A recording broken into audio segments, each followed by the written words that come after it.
Yeah, yerbas to start us off. Cheers. Yeah. Cheers. Crack them open together. Yeah. There we go. I love it. All right, fellas. We got Drake Davis here. You know, some last minute adjustments here, but we made it happen. So Sir. Excited. Yeah. He's SipDrake on socials, if you guys don't know that. And dude, last year I'm like kind of going through it a little bit. Stumbled across your videos. Started downloading these principles. Like 2 months later, I'm like, bro, this is sauce. Like, I gotta talk to this guy. So I'm glad it worked out like that. And yeah, I mean, you talk about agency, right, quite a bit. And it's like a term I hadn't heard before in athletics. Like, people say accountability, they say these other terms. Mm-hmm. Agency, though, I was like, that resonated with me specifically. Like, to you, like, how do you define agency? Yeah, the first place I heard agency was from Naval Ravikant, and he's like just an angel investor from Silicon Valley. He wrote this book, The Almanac of Naval Ravikant, or it's not even, he didn't even write it, it's just all his principles. And I'm at Santa Clara, my 5th year, just going through it. I'm sitting in the outfield, like reading this book hours before the game. And he talks about agency in there, and he talks about how children are high agency. And so when you're a kid, you kick and scream to get whatever you want, right? It's like somebody tells you no, and you're like, you're gonna cry, you blow up because you want it. And that to me is what agency is. Agency is the belief that you can change your situation, that you're never out of the fight. Yeah. And when I talk to athletes about it, I'll be like, high agency, and they do this. I'm like, do you know what that means? And they're like, no. I'm like, okay, well, let's define it. And I'd say it's the belief that you can change your situation at any moment. And it's kind of like a delicate dance as you're a believer, because open hand says like whatever God has planned for me, but agency kind of contradicts that in a way. You can see that, I'm sure. And so I think it's this belief that, you know, God, I will take care of the quantity, you'll take care of the quality. And the quantity is the work piece. I'm going to do the work, and I believe that if I do the work, things will change for me. I have faith in the truth. I have faith in the long term. And the truth is if I do the work, it'll put me in the best position possible to be successful. And I just think, again, it's a long-winded answer of me saying agency is the ability to change your situation. Yeah. How do you what are the signs of like low agency then? Like for guys watching, they're like, I don't know what this means. Like, how does this apply to me? Yeah, I think the opposite of low agency is kind of a victim approach. And I think one of the best things I have done for studying the mental game is to study people who are not even in sports. You know, just like really clear thinkers. Yeah. And I think it's Charlie Munger, who was Warren Buffett's mentor. He talks about all the time how if you're a victim, you're doomed. Like, to be a victim is you're not going to make any progress. You'll be doomed. And so I think the opposite of agency is to be a victim, to believe that things aren't happening for you, things are happening to you, and that you're screwed. Yeah. And like my favorite thing is when people get on calls and they're like, this and this and this, and I'm like, well, I think you might be able to do this to change your situation, and they're like, no, that won't work. No way. Yeah. I'm like, actually, you're right. You're completely right. And then they go, okay. Yeah, we might have somebody coming in here. No factor. That's good. Yeah, we're ripping this in my apartment. I don't even know what to call this. What do you call this? I don't know, but it's like beautiful. Yeah, it's a little apartment spot, but there might be people coming in. We're just I was expecting like maybe like just one of those little like office rooms that you have like some eyewash college baseball meeting in or something. Probably be better, but no factor. This is good aesthetic. Yeah, but I just think, again, low agency is believing that you can't change your situation and being a victim. Yeah, that's funny. So there's this dude I follow who he's big. This is like nutritional, like metabolism, bioenergetic space. He uses this term learned helplessness to talk about what can happen to a population when their diet is so bad that they develop learned helplessness. Mm-hmm. And I would tie that into like low agency. Mm-hmm. And it feels like it's a little bit of an epidemic today where for whatever reason the environment is contributing to like people feeling like they're helpless. Mm-hmm. Which is, so like what would you say to them, to the kids that are like, hey, I'm low agency? Yeah. Like, what are the practical things they could try to implement? I just think it's having an understanding of what agency is. The mental game is a language, and if you can speak the language, you can apply the language. And I think about the book Man's Search for Meaning, which I always reference. Yeah. And the whole concept there is Viktor Frankl is like this psychotherapist who goes into multiple concentration camps and ultimately is in Auschwitz, which is the worst of all. And his family gets wiped out, most of his family, and these people are getting slaughtered, and he's in this camp, and what he observes is in between stimulus and response lies space, and in that space you have it's space to choose. Yeah. To choose who you want to be. And so I think when you can understand the role of choice and that you always have your choice, it's empowering. It's also scary because you have the freedom of choice, but you don't have the freedom of consequence. And so whatever you choose is ultimately what you will, the fruit that you will bear. And yeah, I just think when you can understand that the meaning you attach to whatever situation will determine the quality of emotions you feel. Emotions are energy in motion, and so we're playing a game of living in an elevated state emotionally. And so therefore, to live in an elevated state emotionally, we have to figure out how to associate better meanings with whatever happens. Am I free to speak on your situation? Yeah, go ahead. Yeah. So like you were released. There are people that got released and are like, my career is over. I am doomed. Things are happening to me. And you take the approach of, well, things happen for me. I have open hands. God is for me. Who could be against me? This next opportunity is an opportunity that's going to accelerate my path to being to where I want to be. Yeah. Two different meanings, two different emotional states. Whatever you choose, it's up to you, will determine where you go. Yeah. Does that make sense? No, absolutely. Yeah. Luckily for me, I didn't have to sit in that middle space for too long. Yeah. It definitely can make it challenging. Yeah, about a couple hours, right? Yeah, this is breaking news, guys. I'm a White Sox now. Oh, sorry. No, it's good. No, like, totally good. I was planning on bringing it up anyway. Yeah. What was I gonna say though? Oh, one thing that so I work with some athletes, and we talk on mental stuff too, but we also, it's like helping them just become better pitchers in terms of the baseball aspect. And it's like, what numbers are we basing our success off of? Mm-hmm. And when we can like get more to those process numbers, mm-hmm. like what is my in zone rate? What is my non-competitive rate? Yeah. At that point, it's like almost impossible to not have agency because mm-hmm. you're under full control over those. Absolutely. Doesn't matter what the umpire does. Doesn't matter if they hit a home run. Doesn't matter if the catcher caught it weird. It's, you have the TrackMan report. Yeah. Was it in the zone? Was it competitive? What are the facts? Yeah. Yeah. Because I think when people get away from those numbers, they start to go, what did I have a 1, 2, 3 inning? What did the box score look like? Yeah. What did my FIP look like? Even K percentage, it's like some of these things are just like, umpire called a ball 3 balls off the plate. You're out here like saying hooray. Another guy threw a pitch that was a strike 3, got called a ball, gave up a grand slam next pitch. And who feels better? You know? Yeah. And he's melting down. You know, it's execution of pitches. I didn't mean to cut you off though. Were you going anywhere else with that? No, that was just the point of like what are you valuing? I think can help guys have more agency. Yeah, I think the more ways you can measure to, the more ways you can win. And so like the execution of a pitch is something that I measure with all my pitchers at least. Hitters, I measure quality at bats. Like why would I ever give a shit how many hits you got? Yeah. Because you can hit a 106 mile per hour line drive at somebody and it's an out. So why would we ever put our worthiness in a statistic that we cannot change? Yeah. You can control the quality at bat. You can control the execution of a pitch. Greg Maddux, all I do is execute one pitch at a time. I love that one, that video you made on him. I love it. And it's like, let's just brainwash ourselves. Let's wash our brain with things that we can actually change. And I kind of like am triggered by the controllables because I've worked in the mental space for 4 years, and I used to coach coaches on how to coach. And I used a lot of coaching. Yeah, I used to just like, people's default, if they don't really know how to coach the mental game, is, hey, control the controllables. It's like, thanks, bro. Yeah, I know. But it's true, and like the execution of a pitch is really all that's in your control, and a quality at bat is really all that's in your control, and the conviction in the pitch. And so you make a very good point that when you can measure more things, it allows you to be higher agency. Yeah. Moving on to another topic that you kind of, I had heard the term before. I think it is a business term too, mm-hmm. that you kind of popularized is like lagging indicators, mm-hmm. And beginning to understand how they can work for you. Kind of helps you feel better when you're not seeing the immediate success that you want.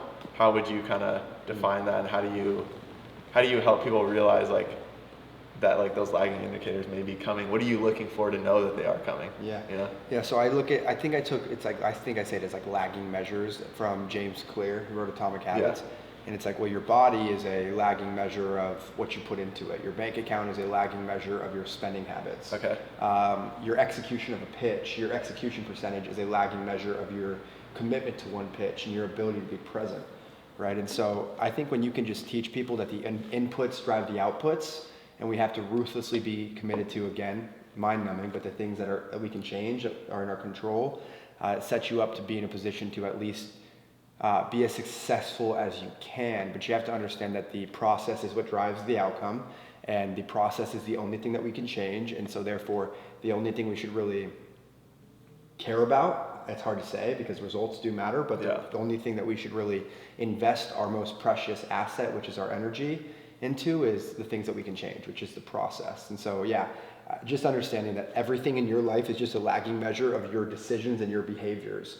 And your behaviors are just a lagging measure or an outward expression of your innermost identity. Right? So can we first address the identity, and then naturally the behaviors follow, and then naturally, ideally, the results follow.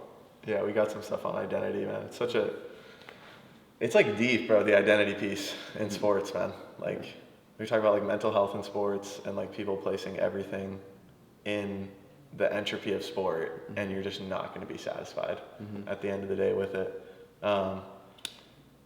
But like, I think it's just freeing. It's like simplifying your mental framework, I guess, is a theme of those two things. Yes. The lagging indicators and then agency, like simplifying what you value. And the things that you value are the things you have more control over. So then you don't like, it's not the gap between like what's happening and what I don't have control over. No factor. Yeah. But I think the identity piece is very important because I've said it before, but you are only as stable as what you worship. And so this is so good, this is where I say like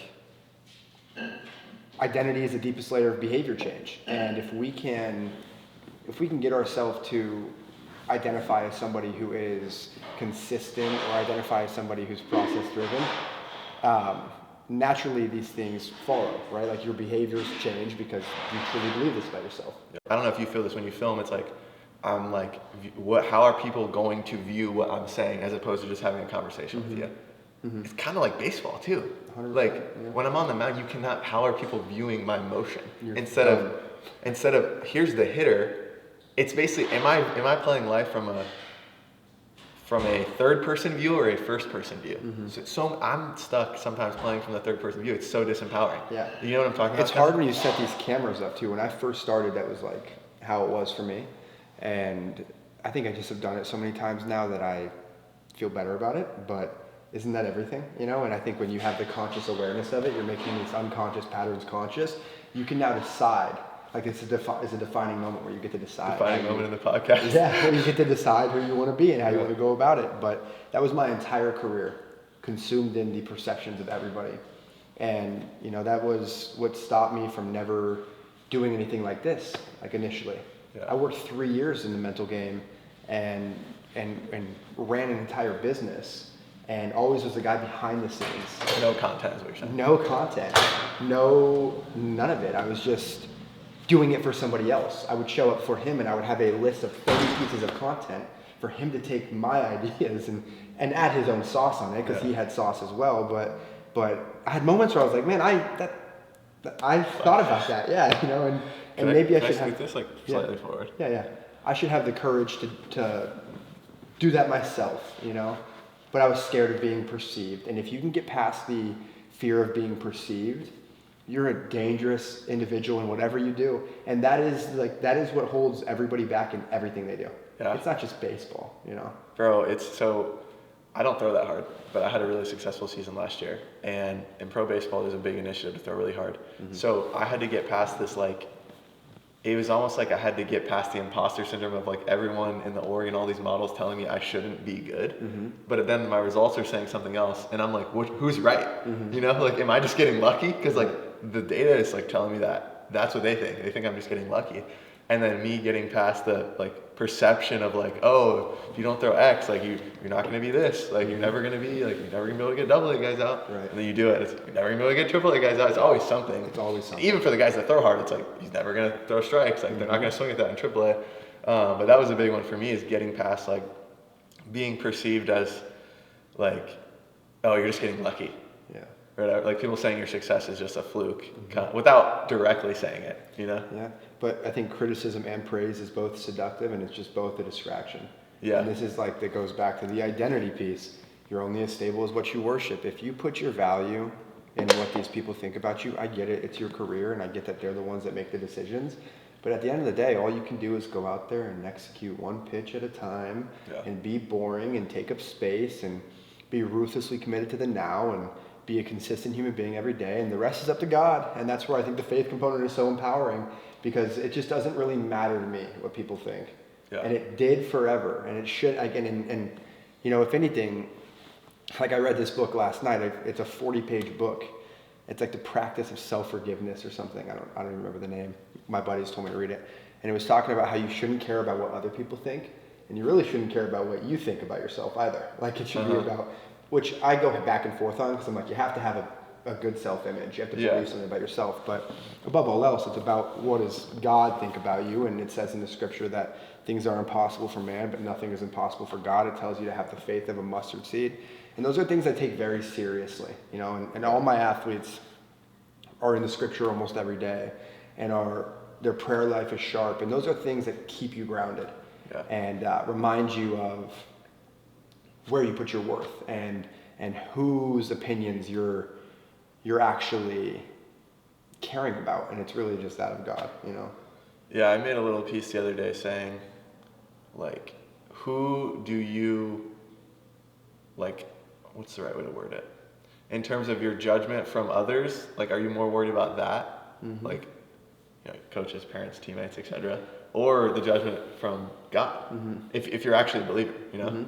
It's kind of deep, right? And then people are like, wait, I spiral way more when I feel like my coach, you know, is upset with me versus when I feel like I'm like deeply in sin. Yeah. Like which one do you put more weight towards? Well, exactly. Yeah. Who's your God, right? Yeah, you can't serve two masters, kind of the same thing. And I think it's kind of unholy to be that guy. And when you confront somebody with that, and like you have not a lukewarm take on that, I think, you know, initially it's kind of jarring, but but I think it's also freeing when you start to just play big and you realize that, like, God, we're made in the image of God, and we're made in the dust. And so when we're made in the image, it means that we have to play big, because you're literally made in the fingerprints of God, and you are made to be audacious and bold and create beautiful things, but you're also made in the dust. And so you can't control everything, and you need rest, and you will be emotional in moments, and you're imperfect. But the image piece is very empowering, you know, but sometimes you can go too far in the image, which is clinging on to control. But yeah, I'm on the same page as you. It should be. It doesn't mean it always is, but that's where you have to overcome yourself daily and recommit to following him every single day, you know? Yeah, like baseball as an idol in your life, I think has been big with me, slowly just chipping away at it. It's like a little bit less of an idol each day, to where I look up, like when I got released, it was kind of like, I'm released. Yeah. Like I'm released. It's kind of like you know, he goes, I don't want to get released. Why not? Yeah. Like, look at you. You need to be released from these clutches of the idol that you put on baseball. And you were fine, and really nobody knows. Yeah. You know, like nobody's really thinking about you. Yeah. In the nicest way. You know, like it's everybody's so consumed in themselves. They're not released yet. Yeah. A little play on words there. Yeah. But yeah, baseball as an idol is something interesting. And there's another point I want to talk about before diving into the idol. So like most of the athletes that you work with are faith-based, but like if you're working with a non-faith-based athlete, how do you help them remove baseball as an idol in their life? Like, where do you start? Because I'm confused with that one. It's significantly harder. And I would say my coaching is probably not for everybody, because I do lean so far into that. But I think it's having such a strong identity in yourself, which is kind of against what I'm saying, you know. But if you're going to be somebody who's not faithful, I do believe that's the only way. And I always joke that the only way to truly surrender to the game, if you're not faithful, is to either be completely surrendered to God, or it's to be a narcissist. And you see that in the big leagues too. You see it in everything, and it's I'm sure that's disempowering for some people to hear, but it's like that level of belief. My girlfriend had me watch the Hannah Montana Miley Cyrus anniversary, which I show videos of Miley Cyrus performing on stage to show body presence, like stage presence, conviction, everything. And I'm watching her speak, and she's so convicted in herself to a form where it's almost like borderline narcissism for sure. I was looking at my girlfriend like, yo, there's some narcissistic tendencies here for sure. But that's, I think, for an athlete to be able to detach, or to be able to, I don't remember how you worded it. How did you word it there? Detach the idol of their sport. Yeah, the idol of their sport. Like, you have to have such a strong identity in who you are as a human being and understand that you are not what you do. You separate the who from the do. You disassociate the who from the do, which means having really good triggers. Matt Carpenter worked with my old boss, and he had this breakout season with the Yankees, if you remember. Yeah. And that was the year that he learned to take the uniform off. He filled out his journal, he closed it, he went home, and he's an A-plus husband, an A-plus father, and an A-plus son. And all of a sudden he had more to give at home, and when he has more to give at home, all of a sudden when he comes back to the field, Clark Kent is Superman, he puts the uniform on, he has more to give to the sport. Yeah. This is an energy game. If you can show up every day with the same amount of energy, you could be better for it. And so when you can disassociate the who from do, you actually have more energy to give to your life, and you have more energy to give to your sport. There's a real self and there's a performer self, and you need to know how to turn off the performer self, or else you turn into Tiger Woods, which I would love to be. Like Tiger Woods, I love him in so many ways. Michael Jordan, I love him in so many ways. Mike Tyson, the most brutal, most vicious, and most ruthless champion there's ever been. I love these guys, but these are all people that never learned how to turn off the performer self.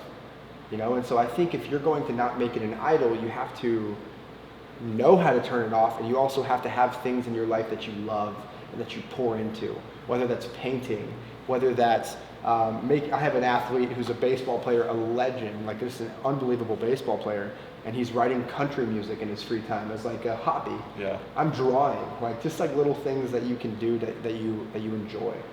That would be my advice. It's a lot easier when you have the faith component though. It's funny how it's counterintuitive, where young kids think I need to do even more away from the field to get even better. Oh yeah. And you're like chasing that dragon. Yeah. And it's almost like you need to go through that phase of your life to get past the hump in a weird way. But yeah, that recharge component is so important. And like when you do stuff that you're not accustomed to doing, you're kind of learning how to learn again. Yes. Building the humility muscle. Yeah. Yes. Yeah. Well said. Being a beginner again. Bro, I talked to my buddy the other day. My command didn't fully. Like, I have really good command now. Like I'll give it. And it didn't fully get to that spot where I felt that confident until the off season of 23, when I did a handful of things that I had never really done before, and they both come with a large level of risk/embarrassment. Mm-hmm. So for whatever reason, me and my buddy, we lived in Philly and we were training with a couple other pro guys. We started like freestyle rapping in front of our friends. I love it. No experience. Half of it was terrible. Once in a while, we just run into it and hit flow state and just go. Mm-hmm. And felt super nervous doing it, especially if someone else was there, like very inhibited. And so that was one. Began surfing for the first time. Oh yeah. I'm from Santa Cruz, California, big surf town. Always was playing baseball. Can't go surfing. Gotta go do my J-Vans, extra J-Vans, or whatever. So went surfing for the first time in Mexico on a beach with like a bunch of like my peers, basically, like falling on the board's hitting me in the head. Yeah. I'm this athlete, I'm this pro athlete, right? Like I should be shredding. So I'm getting humbled on that. Snowboarding for the first time, watching like little Groms shred. I'm falling over, like thinking I'm gonna hurt my knee. Yeah. And there were like two other things. I show up for that year. Suddenly I'm like, now I'm in my element. I just did all this stuff that I was terrible at, like, and I learned how to handle that. You relearned how to learn. Exactly. Yeah. That's the point of artist dates. Okay, right? yeah, 60 elaborate. Minutes a week. It's 60 minutes a week of doing something creative that is like out of your comfort zone. Shout out Sam Hurley, my boy, he's a pole vaulter at Texas Tech, just a beauty. And his artist dates are, he has like this mic set up and he's freestyling at home. Yeah. So like there's something there. And surfing is like teaching you to trust in the intuitive mind, the intuitive body, and teaches you how to learn again. And it teaches you that there is an ugly duckling phase and you have to have the courage to see it through, and eventually you get on the surfboard and there's a message in that. When you catch a wave, you ride the wave. And when you stack a couple outings in a row, don't question it, just ride the wave. Yeah. You know? So good. Reminds me of that Point Break. Have you seen it with Keanu Reeves? No. Gotta watch it, dude. Old movie, Patrick Swayze. Big surfing like influence in the movie. And this little kid goes up to Keanu Reeves. He's like, talks about surfing. He's like, it's the key to life, man. Like, and then people make edits of it on TikTok where it's like people are just shredding after. Sick. Cool. That's awesome. Yeah, move along a little here, but isn't it funny how you like intuitively just like artist dates is something I teach, but you intuitively, naturally got there on your own. Before I saw any of your stuff, that's awesome. It it was almost like I had reached the point when like I was kind of stagnant in my training, and so it was kind of like a fuck it like kind of phase. Like sometimes you have to reach that. Yeah. Okay, so college athletes, they're in the middle of their season right now. College is a very different game than pro ball, as you know, where especially if you're unproven, it's like this is kind of the reality for like some of these freshmen where it's like, hey, if I don't perform, I might not play for 2-3 weeks, maybe more. Right. How do you help them still go out and play freely when like that is kind of the reality for a lot of their situations? Where in pro ball, you're going to get another opportunity. High school, you're going to get another opportunity. Yeah. It's hard because, I mean, you're exactly right. They're valid, I guess, for feeling that way. It's natural to feel that way. But above all else, I think if you're in low A, you're in high A, double A, triple A, the big leagues, high school, whatever it is, if there's a 12-year-old in the box against you or whatever, I don't care. Anybody can get it, one, but two, you compete to standards. And your standard is all I do is execute one pitch at a time. Yeah. And you are in the present moment committed fully to this pitch. And so I can respect and have grace that is a pressure that you will feel. But if we can, again, wash your brain with your own thoughts and remind you that you compete to a standard, you don't compete to a scoreboard, you don't compete to a situation, all you do is compete to your standard. Go out there and compete to your standard. I don't care what everything you just said, like, okay, that's adding to the facts. Yeah. Non-judgmental awareness is things are not good or bad, and it's not adding or subtracting from the facts. What are the facts? You need to go out there, you need to execute one pitch at a time, commit fully to the present moment. The moment you realize you're not present, how quickly can we recover and get back to the present? Yeah. By the way, the moment you realize you're not present, you technically are present. Yeah. And so I again, can have respect that is a very real thing, but you have to train yourself to not add or subtract from the facts. You have to train yourself to just execute on the task at hand. And anything else from that is a distraction.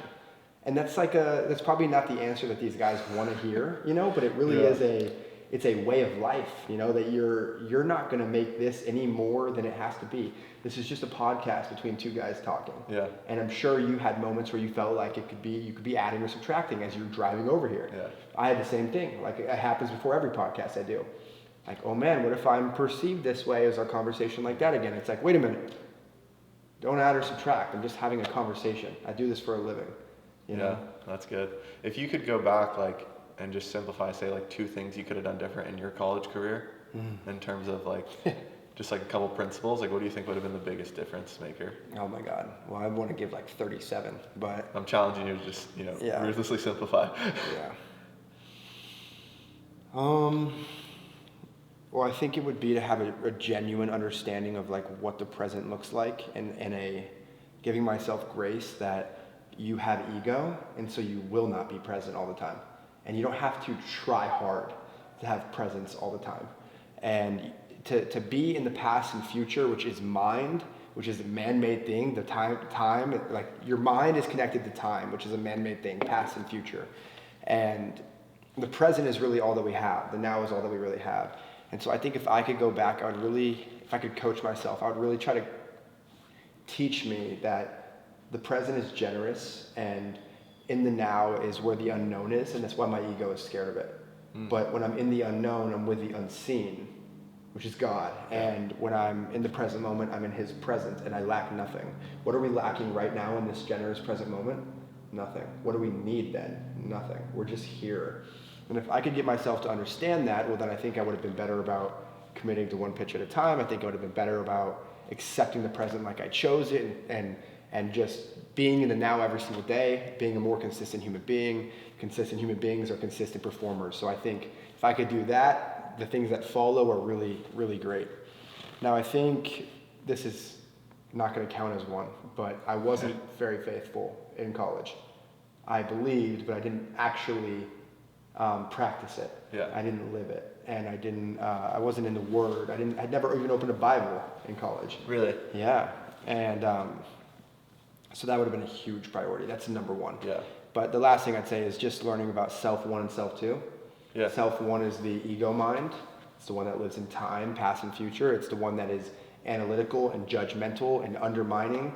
And I think I would have learned about that, and then learned about self two, which is the more spontaneous, creative, impetuous, in the now, intuitive mind, reactive. I would have learned about that, because I was the guy in the basement at 11 p.m. having my girlfriend pull me down a mound that I made with my core velocity belt, trying to stretch my hip-shoulder separation and make sure that my arm was laying back and I wasn't flying open, all while trying to stay through the ball and clean up my efficiency. Like, obviously I wasn't good at baseball because I was like the definition of domed up. Yeah. And I thought that analytical thought made me special, and it actually just made me stupid in a lot of ways. You think you're so smart, but actually you are the one that is stupid because you don't realize that you naturally know how to do these things. Your parents didn't tell you how to walk.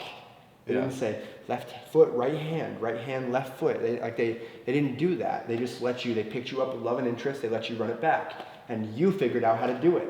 And your throw is the same way, but you think you need to go get on top of that curveball, and it's like, bro, really?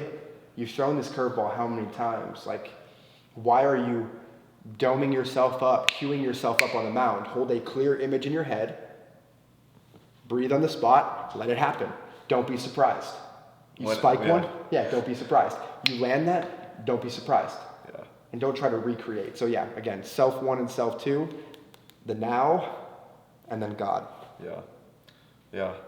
Man, like that idea of, I remember there was specific times in the dugout when I like took say like I was going out for another up and I didn't expect it, and I'm like starting to creep in the whisper people. Yeah. I'm like, oh, I could just park on this outing. I got 2-0. Like, and then I'm like, nah, I'm like born for this. Like I'm born for this shit. Like this is what I do. Yeah. And then like it's just completely different. But it's hard to fully, you don't have the success yet to be like, I'm born to throw baseball. Absolutely. But then not have baseball be your idol too. It's like there's so many different parallels of like what's going on with that. But it goes back to like the story you tell yourself, and starts out as an affirmation, it becomes a belief and goes into a conviction. And the best guys that I've ever been around have just told themselves better stories. And you hear people in baseball say, "Oh, he's delusional."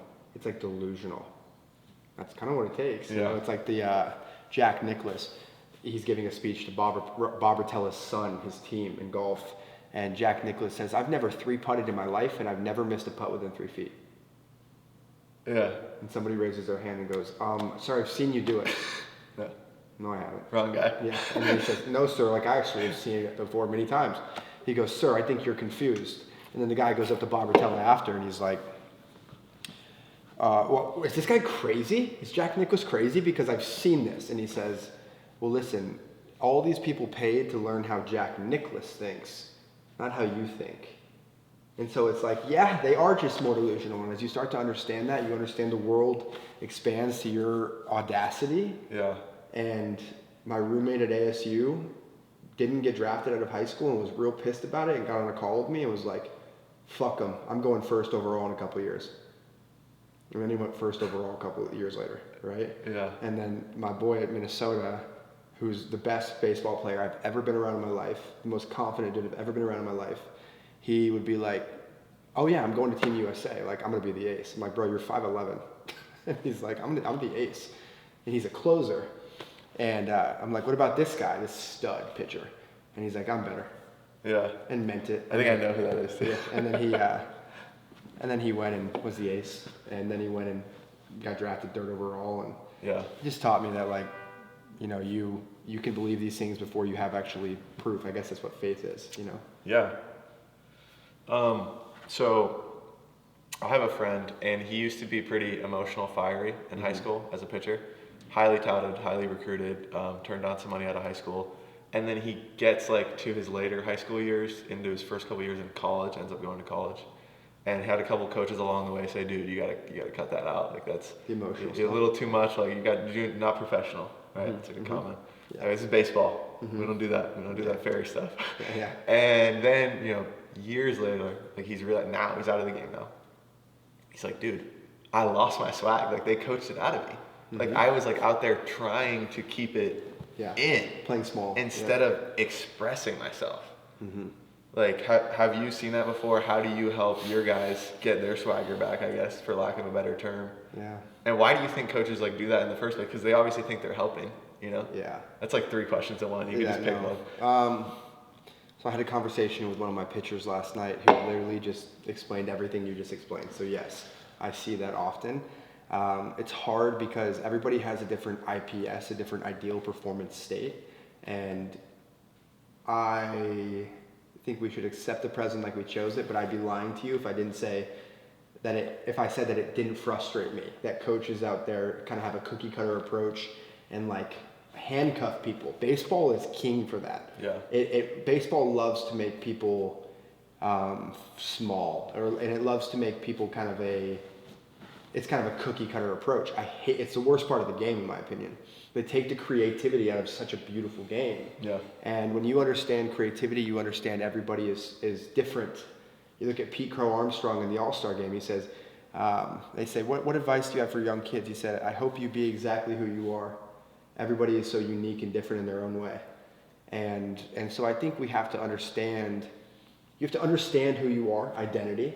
You have to have the courage to be that guy, even when people don't want you to be that guy. And if you're at a school where they're like trying to force you to not be that guy, it's a very hard thing to navigate. But I would just say you probably have to have a conversation with the coach. And at the end of the day, if I'm going to lose in anything I do, I'm going to lose my way. I'm going to lose loud. Agency, exactly. I'm going to fall on my face. I'm going to fall on my sword. And I can't put my head on the pillow after and be content with it if I went out there and I was timid and a shell in myself. And so I guess in one sentence, live and die by your sword. Yeah. Dude, expression, agency, energy. Mm-hmm. EAE. Yeah. Take it, bro. I would, as you were talking, I thought, go and talk to your coach and say, this is what I do. Yeah. You recruited me, remember, in high school when I was pimping stuff? Yeah. That's what you wanted. That's why you brought me here. Exactly right. Yeah. And it takes agency to have that conversation. Mm-hmm. It does. Right? It takes courage. Right? Yeah. It takes courage. Because it's easy for me to say, go do that now, because I'm in a more high agency state than I was in college. And if you don't have the results yet, who the hell does this kid think he is? Yeah. It's like, wait, I kind of like it. Let's go. You're in the lineup. And they do like it a lot of the time. Exactly. Yeah, they can appreciate that you are willing to have that conversation. Now, there's coaches that don't, for sure. So. Yeah, we are. I'm kind of. Yeah. But it's easy for me to say it too as a guy that's out of the game as well. Yeah. Not that you're not out of the game, but I'm out of the game, so it's easy for me to have a clear mind on this. But above all else, you want to live and die by your sword. And at the end of the day, that conversation is worth having because Bob Rotella talks about playing naked. The only way you can play naked is if you are fully authentic to who you are. Comfortable in your skin, back to the conversation. I think the mental game, again, is just learning to be comfortable in your skin. Yeah.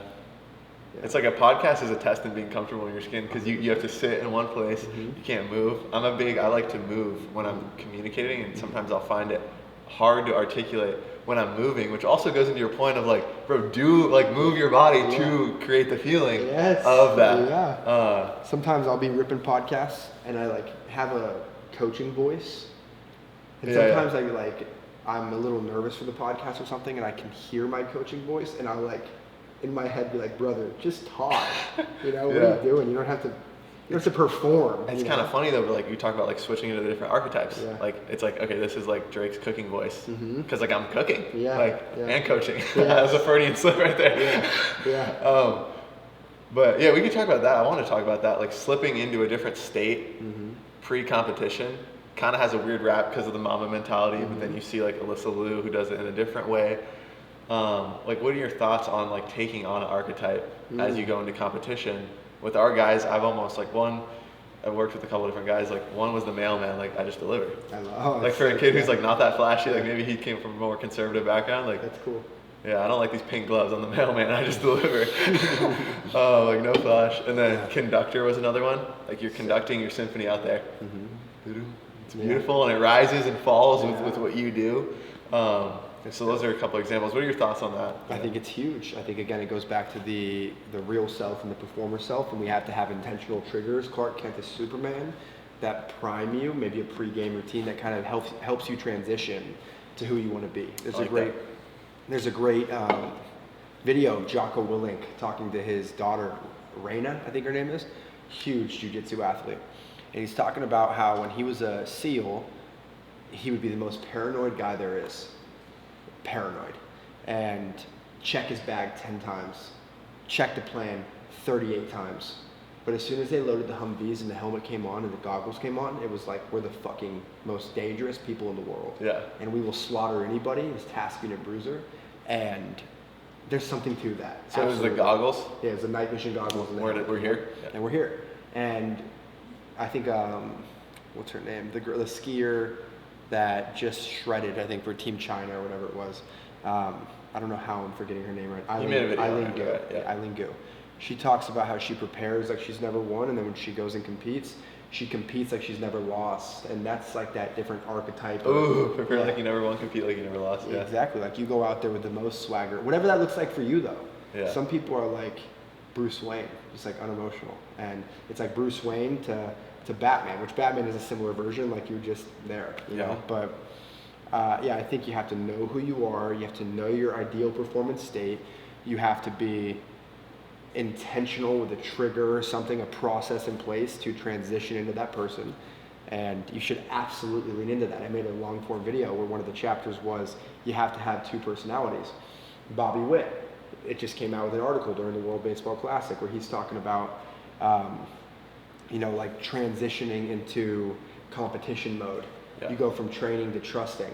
And by the way, he got coached by my old boss, and so like I know these things that he does, and it's just cool to see him talking about it publicly for other athletes to see, because it's very important. Yeah, I just saw this when we were talking about releasing, like it's already in you, just about releasing it. Yeah, I love it. And then look what I had up here. Childlike observation over judgment. Not good or bad, it just is. Good for you, bro.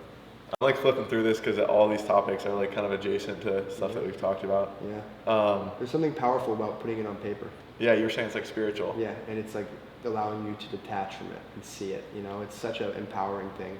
I just every single athlete I work with wakes up every morning and writes 3 pages of stream of conscious writing.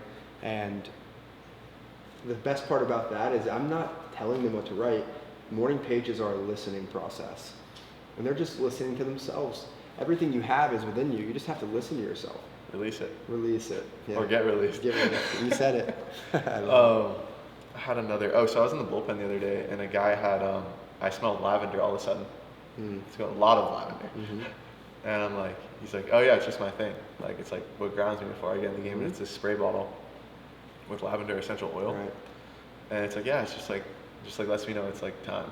And I was like, I like that, like using the other senses. Absolutely. Instead of just, you know, people write stuff down. That's like the common one. I write something down in my hat, which no shame, like that is cool. Like you make a very good point. But like smell or hearing or tasting an energy drink. You don't ever drink an energy drink that you do before the game. It's a trigger that you are going into competition. You make a mind movie, a highlight tape of you competing at your very best with your walkout song, and you run onto the field and you hear the walkout song. It's the same thing. Yeah. Dude, the emotional state is so underappreciated in terms of like even output. Like your stuff will get better when you're in those emotional states. And there's no factor. Like it's just like boom, boom. It's just relentless. Like you could even be like 2-0 and it's like, say you're in a diminished emotional state, you start to get those thoughts, you get small, want to hide, not let me guide this. But like 2-0 in the elevated state, like it's completely different. It's almost like it just doesn't even matter. Right. Again, game of recovery. How quickly can you get back to the elevated emotional state? Yeah. Yeah. That's what will determine the rest of your career, is how quickly you can recover. The elevated emotional state, it's like, it's euphoric when you're competing in it. It feels like you cannot lose. Like I give up 3 straight homers and I'm there. Like, and it's like, it's not affecting anything. I think that is the mystery of like peak performance. Yeah. Consistently getting in that. Oh my God. Well, emotions are energy in motion. This has been measured. Like with the emotions that you are living in is an energetic frequency that can be measured. And there's a scale of frequencies. Something very interesting is the lowest emotion you can feel is lust. Really? Crazy. Yeah. And this is just a scale I learned from Joe Dispenza, but the bottom one is lust. Bliss, joy, peace, freedom, love are these higher frequencies. Joy over duty, right? Like all these things. And so like, yes, it's one thing for me to look at you and say, hey man, get in a better emotional state. You're on the mountain like, gratitude, what is gratitude? Like, it doesn't really work. Yeah. And so how do we actually get there? Well, you have to understand that in the present moment, you lack nothing. In the present moment is bliss. Yeah. And when you can just commit to the now, you experience these elevated emotions. And so really these emotions you're talking about are just a lagging measure of committing to the now. Yeah, bro, I got such a good emotional like gratitude story. So when I was in AA, it was like my 4th outing last year. I had pitched well, but it was a little like, when's it gonna fall apart? Little imposter. And I'm pitching at Chattanooga against the Reds, and I think I get an out, and then the guy on the other team who I'm now facing, I went to high school with, really good friend of mine, Ruben Ibarra, first baseman, and I'm like, so now like this dude that I grew up with, like I'm now facing him in Chattanooga, Tennessee, 10 years later, like we grew up playing Little League, like, and I'm just sitting there and I'm just like, I look at him and I think I throw a fastball right down the middle, should have crushed it. He grounds out to third and I give him a little shit on the way back. And then I just laughed and it was the biggest like pressure release. And I was like grateful, like it was almost like a highlight of everything that had happened for me to get to that moment, to face one of my childhood buddies in AA in a state I've never been to, like location I've never been to, like all that, like those emotions of like the gratitude for what had to culminate for us to get here. And like from that point forward, punch out the next guy on 3 pitches, fully uninhibited, just expression. It's incredible. Yeah. And then from that point forward, I was like, it was just different. Like that was it in motion. Yeah.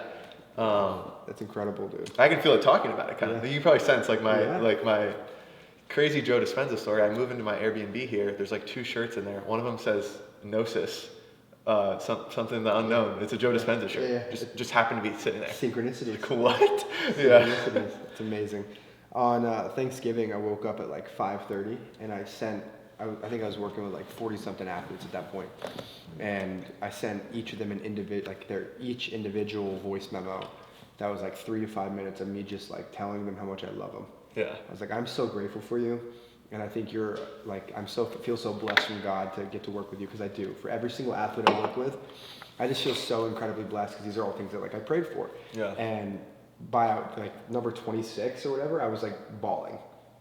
Like really? A little girl, like crying, like hysterical. I'm looking at my girlfriend, I'm like, yo, why am I crying like this? Yeah. And she's like, dude, get your shit together. And I just think that what I'm trying to say is, I go 26 times 3. That's how many minutes I had just spent in a row talking about what I was thankful for. Yeah. And I had to like literally take a break because I was so emotional about it, and behaving your way into a feeling. When you're not feeling great and you're in a low energy state, can you go on a walk for 20 minutes and just force yourself to pray to God, or just to talk out loud about the things you're thankful for? Yeah. It's like there's initial agitation for sure, but I'm telling you, it was like one of the greatest representations for me of getting into an emotional state. It was 5:30, I was exhausted. Yeah. There's no way, I'm not feeling really grateful, honestly. Yeah. But I just was like, I love these people, so I just was pouring into them. And by the end of it, I like had to re-record the last one like 3 times because I was a wreck, you know? It's such a good testament to like the like softer virtues too. They're missing from high tier athletics. Yeah. I have to grind. Goggins, yeah. Yeah, like I made that one video where it was like, you're too masculine to have quick innings, and people I didn't know if anyone was gonna understand that. But like I see sometimes people are like they would never think of like giving someone like their flowers like that over and over again, and like some people, it's like, bro, sometimes you just need to cry. Like you like need to like tap into some of these other, like the full spectrum of emotions. Sometimes even on the mound, like it can be like laughter. Like, you can smile out there. Yeah. Like it's not that serious. It's well said. Because I see people like get caught in the frame of like, yeah, I need to grind for everything. Everything has to come to me like from difficulty. It's kind of like that's a learned behavior. Yeah. Yeah. It's counterintuitive too. Like this actually like pushes away. Yeah. But there is a time and place. I'm not gonna like I love Goggins. I got a Goggins shirt. Yeah. I met Jocko Willink. I have 15 Jocko shirts. Like I created my podcast. I started jiu-jitsu because I used to listen to Jocko podcasts when I was doing med sales. So like this discipline, grind. Like I love that stuff to a certain extent. And you have to know the line. And there can become a point where you're being disciplined just for the sake of being disciplined. Why? Yeah. You know, like at the end of the day, it's discipline for something that's actually helping you. It's grinding for something that's actually helping you, but it's not just white knuckling everything just for the sake of it. Yeah. And you have to be able to distinguish that. And I completely agree. I think gratitude is the greatest state of receivership. You receive the most. It's a scientific fact, as Matthew McConaughey says, that gratitude reciprocates. If you give it, you'll receive it. Yeah. You want more gratitude, give more gratitude. You want more love, give more love. Black and white. And so I think it's a very valuable practice. I think like what you like when you sent those voice memos to me, the way you articulated it was like that came from more of like this is just an overflow, not like discipline. 1, 2, 3 voice memo, Yes, you know. yes. And people compete that like that, right? And they don't have enough to give to the game. They want to take from the game every Absolutely. time. It's like, bro, go. You're an entertainer. Go give something to the game. Yeah. And see what it wants to give back to you that day. Take the light that you've been put in this position for a reason and express yourself authentically and love the game like a child does. Childlike, Matthew 18:3. The ones that enter heaven first are the people that are in a childlike state, you know. And so when you were a kid, you just went in the backyard and took hacks. I was in the backyard like Gary Sheffield. I remember like trying to imitate this. I was 14 years old taking Jose Bautista leg kicks. And I was a better baseball player than I ever was in college because I just was loving what I do. And in college, it was like, I have to be this. I have to be this grind. And I have to be miserable because I'm not getting results. And misery just begets misery. You'll just see more of it. Yeah. Yeah. Dude, that was good. The last 20 minutes was good flow state. Yeah. Like I got fully out of like third person. Yeah. Like awesome. it was just the interaction. Focused on the task at hand, what you're doing here. Exactly, right? dude. The doingness of this conversation. Yeah. But it was like I wasn't there until you reminded me to get there, kind of like no factor, not what were you saying? Adding more to the story on my way here. Yeah. What's Sip gonna think about me? Like never met this guy. Yeah. Like, yeah. It's trippy. But that's like a microcosm of everything in your career. You know, in my life as well. Yeah. You know, trust me, I went on this podcast with my jiu-jitsu coach who I just admire so much, and I'm sitting in my car like doing face taps and I'm priming my body and I'm doing breath work because I like feel like when I have a panic attack. Yeah. And yeah, it's just adding. And these are just people and just flesh. I'm just flesh. I'm nothing. You know. I just drew this one out. Like that was my warm up. Sick. From inning 1 to 5. Yeah. Come on. And I was like, hey guys, what do you think this is? I love it. To the bullpen. I got guys drawing before games like we're boredom maxing. Is what we say. Boredom maxing. Yeah. Go be boring in everything you do. So, what is your take on? It seems like different seasons in my career.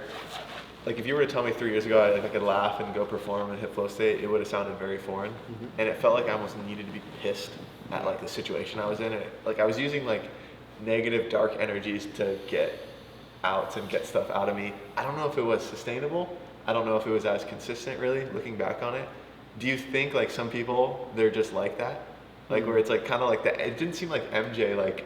It seemed like it was pretty like dark energy, you know, versus like. Yeah. And there's other people that I'm missing.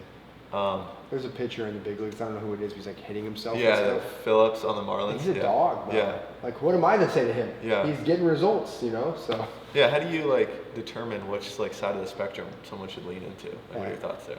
I think I just have to know who they are. I have to be able. I think I take pride in that because I work with so many athletes in so many different sports and so many different people. Most importantly, and it's my job to meet them where they're at and know who they are. And so I'm not going to sit here and say that that's wrong because there's plenty of people that get results like that. I'm just going to say that that's kind of an empty place to be. And it's kind of a hard place to be when it's 43 degrees outside and you're tired and you guys are down 13-3. It's expensive. That's a good way to say it. And for me, I tried to be that guy when I played, and that was most of my career. It didn't really work for me. And I think the times when I was at my best, I was more just like joyful.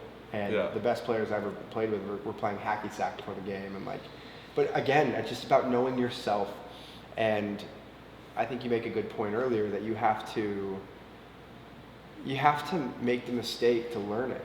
It's an iterative process. And ultimately, when the student is ready, the teacher will appear. You will learn the information at the level at which you're ready to receive it, you know? So like when I was 19 years old, I don't think I was ready to hear hey, just be joyful, man. You know, like I love to sit here and tell you that I believe that's the right way to go about it, but sometimes you got to burn yourself to know how much is too much. Yeah. You threw me off there. No, you're good. No factor. Yeah, I think light versus dark. It felt expensive to me. It felt like I had to do so much to get pissed I'm like, bro, like, I'm like telling myself these stories. There is a time and place for that sometimes, but I'm like, I guess this is unsustainable. Yeah. Whereas like the joy is like the overflow. It's kind of dark versus light in terms of biblically. I agree, yeah. You know, like you're gonna like you can only chase the dragon of like the material things so long. Yeah. Like we're not gonna be here forever. It's a fading flower. Yeah. I know you're into that brand Not Yet Home. Like they did a drop called like Fading Flower. It's my guy Gray. Yeah. Yeah. I was supposed to do a podcast with him next month.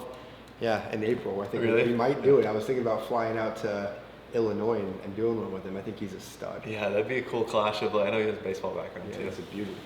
But yeah, it seems like the tapping into the joy is lighter, not as expensive, more overflowing, more aligned with Christ. Yeah, just look up the scale of emotions again from Joe Dispenza and see the lower tier emotions, and the higher it's a frequency that you give off, and it's a very real thing. It is an energy game. I do believe that, but I sound kind of like a hippie when I say that. And I'm aware of that. I just don't really care though, but because I really do believe it's an energy game, and what you put out is what you will receive. Yeah. But yeah, I agree. It's expensive. I liked when I rewatched some of your videos on the way here to just tap in a little, and the one where it's like Nadal is drowning his opponent with his like energy, basically.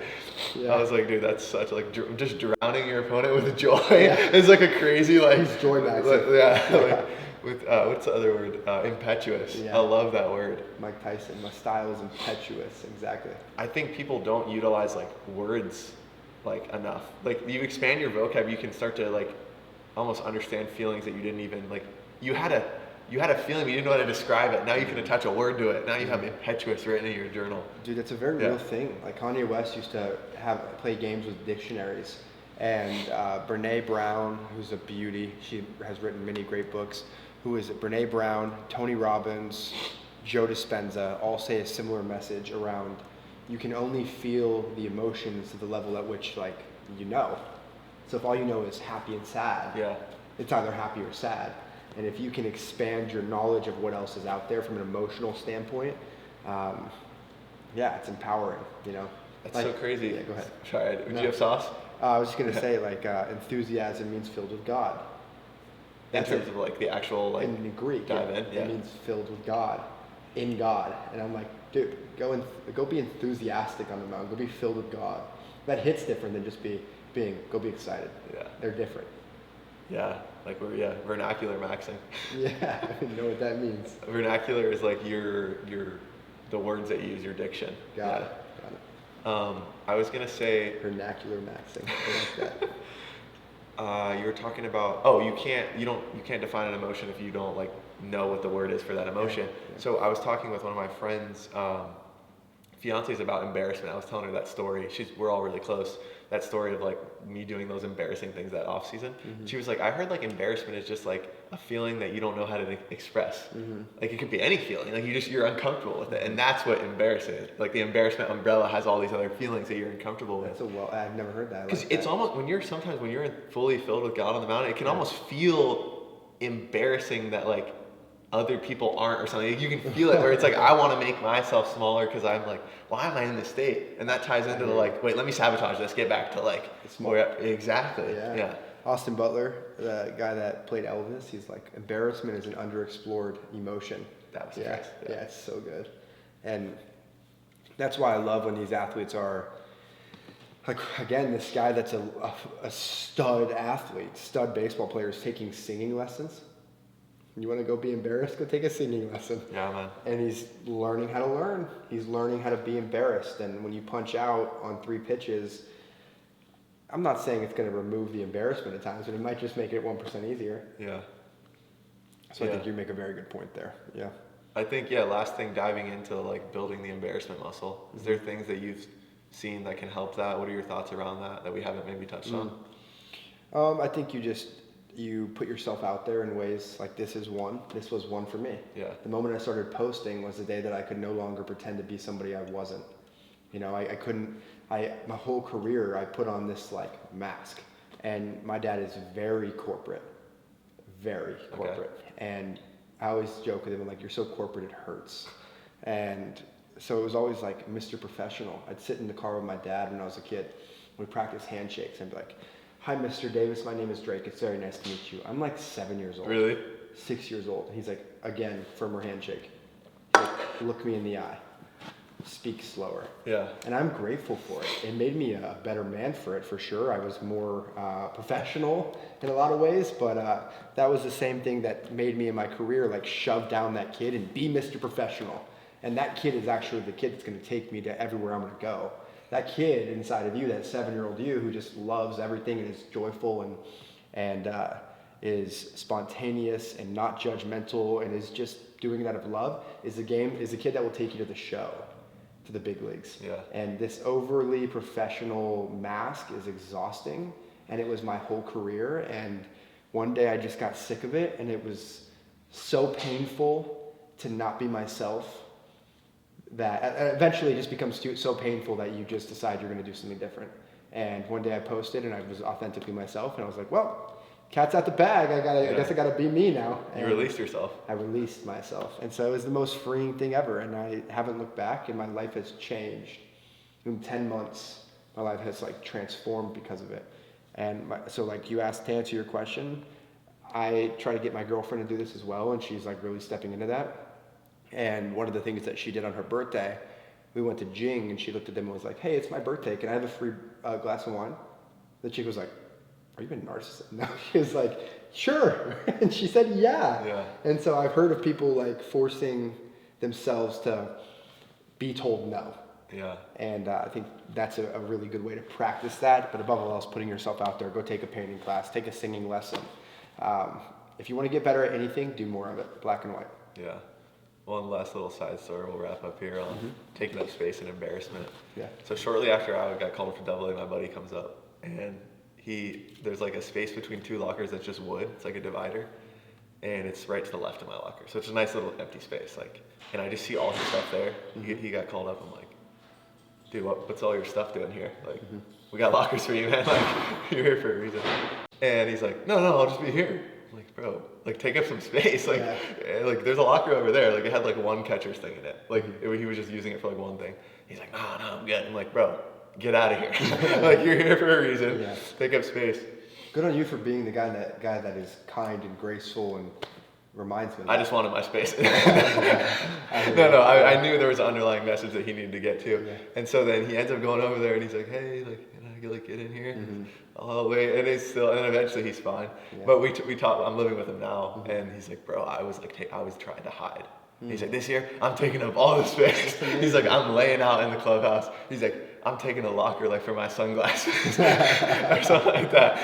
But just a funny little story of him like realizing, like awesome. When you get into that new environment, it is, I want to hide. I don't like that imposter syndrome. Dude, I know every field. You probably felt that as you grew up. I knew it. Yeah. Yeah, like, I know it. And there's this interview between, it's not even an interview, it's a video. Kamaru Usman, Israel Adesanya, and Francis Ngannou were all 3 African champions. And I think they're all from Africa. I don't know. And Kamaru Usman looked at Ngannou as he's about to become the champion, and he just like looks at him and says, it's okay to be great. It's okay to be great. Yeah. And I was like, yo, that's dope. Like, it's okay to be great. It does nothing to play small. The world expands to your level of audacity. So go be big, and you're basically training people how to treat you, right? Yeah. So I watched that Miley Cyrus video. I'm like, that whole episode she did. I'm like, yo, she has trained people that she is great. She says it so many times in the video that she's like, I'm so great. I'm this, I'm that people believe it, you know? They're like, all right, I guess. She is great, I guess, yeah. I almost really admire the level of conviction that she walks with, you know? Yeah. I could take a page out of her book, you know? Bro, this was sauce, dude. Yeah, I appreciate you very much. You're a good guy. Yeah. I'm excited to chop it up and edit it. Yeah.